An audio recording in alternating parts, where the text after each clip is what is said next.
এই চেয়ারটি খুব কঠিন একটি চেয়ার, মাননীয় স্পিকার।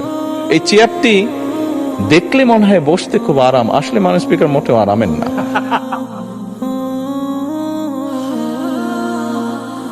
এই চেয়ারটিতে বসলে মাননীয় স্পিকার প্রতি মুহূর্তে মনে হয় যে আগুনের তপ্ত হিট আসছে। মাননীয় স্পিকার, হাসার কিছু নেই, আমি যা ফিল করি আমি আপনাদেরকে তাই বলছি। মাননীয় স্পিকার, এই চেয়ারের থেকে উঠে দাঁড়িয়ে আপনার সামনে বক্তব্যে আমি হয়তো অনেক পপুলার কথা বলতে পারতাম, যেটাতে আরো অনেক বেশি তালি হতো মাননীয় স্পিকার।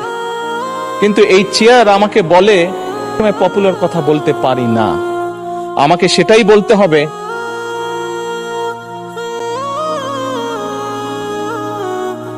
স্পিকার, একজন রাজনীতিবিদ হিসাবে আমারও তো ইচ্ছা করে পপুলার কথা বলতে, যাতে জোরে জোরে তালি পায়, কিন্তু এই চেয়ার প্রতি মুহূর্তে আমাকে স্মরণ করে দেয়, no, you have to take the right decision, not the popular decision.